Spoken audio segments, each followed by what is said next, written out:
Welcome back to our today's session. Today we are going to discuss document object model traversals.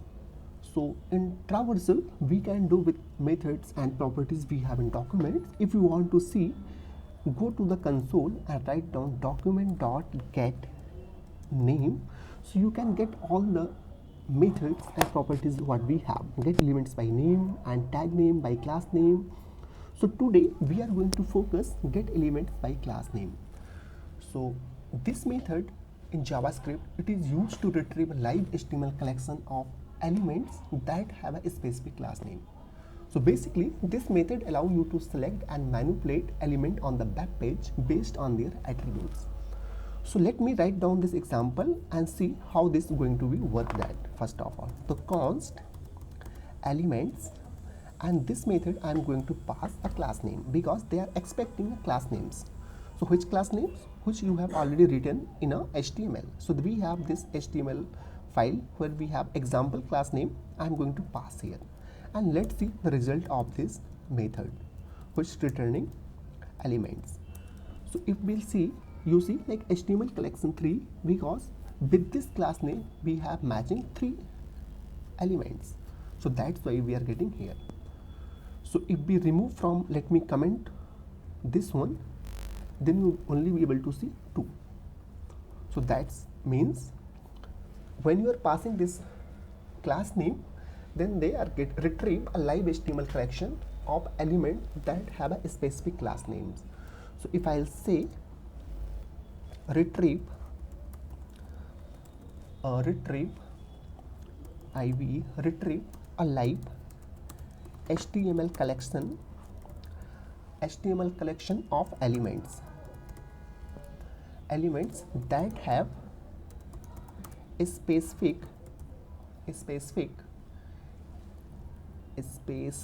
class name which have.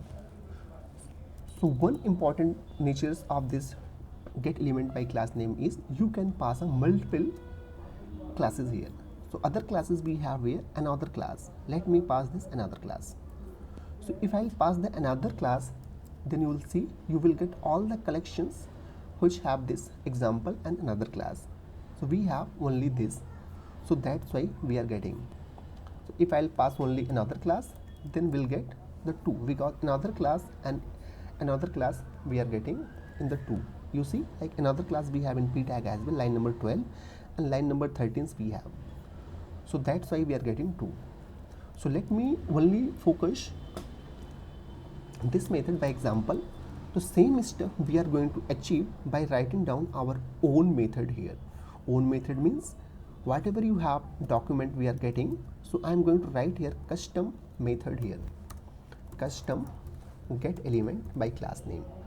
So this is going to do the same behavior. Currently it's not defined. So let me firstly define this function which will take a class name as an input. So we are passing class name here, class name. I'm going to make a class names because we can pass a multiple class name from here.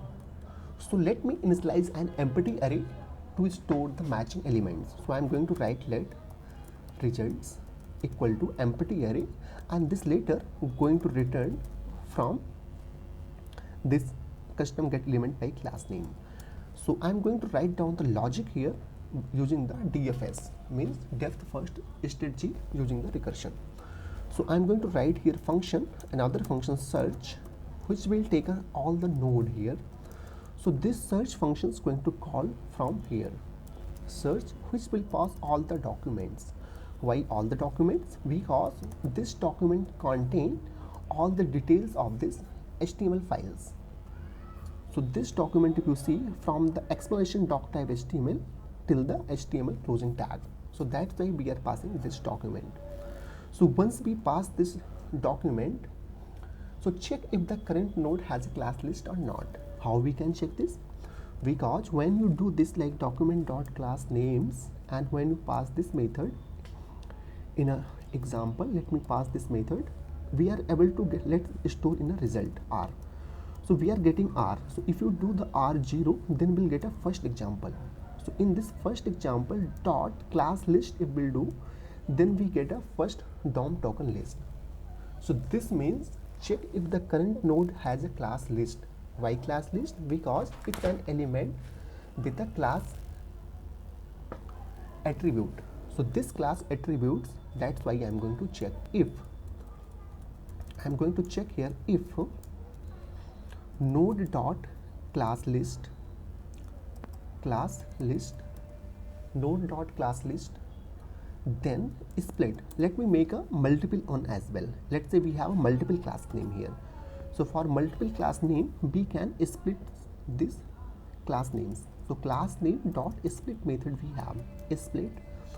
We can split this method by using split method. So we'll get some result. So let target class names will get here. So basically we are splitting the input class string into an array of individual. If we'll get this class name splitted, then we have to just check that if target class names every, so basically every, I'm going to bridge it. If all the target class name are present, so before present we need to be check that all the target class name are present in the current nodes class list or not. So every, which will another functions that accept up to 3 arguments, every method class all predicate function for each element in the array until the predicate return a value which is recursively to the boolean value false or until end of the array as the documentations we have. So let's pass a name, and this name itself node dot class list, what we have contains if name contains name, then just simply push in the results array that node, because we want this node like this. So if all the target class name are present, add the current node to the result array. So we are just pushing here.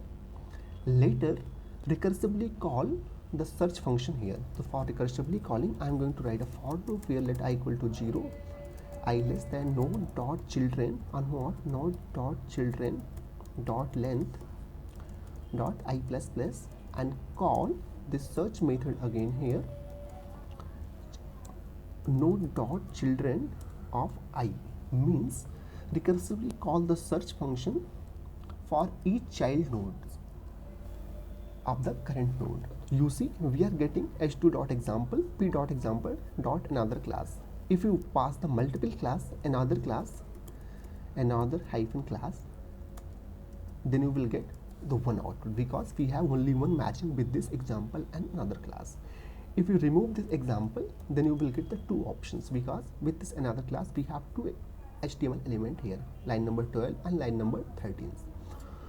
So this approach is very simple what I have written here. So let me explain another time. So what we did, we had just written custom elements by class name, which take a class names as an input and initializing an empty array to store the matching elements, and here defining the recursive function that traverses the DOM tree, and here check if the current node has a class list, that is it's an element with a class attribute, and here we are just splitting the input class name string into an array of individual class names. And here in the line number 16, check if all the target class names are present in the current node's class list.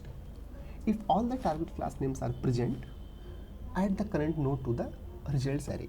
And here we are just calling recursively search function for each child of the current node. And later here just like starting search document by passing, and then here return the result array of the element. So these are today for sessions. If you have any questions, any doubt, just put in comment box, and what the next methods and properties you want see as a custom. Custom means might be this function is not available in the browser, so you are putting your thoughts, your logic, which can do the same method which we have invented. So that's it for today. Thank you.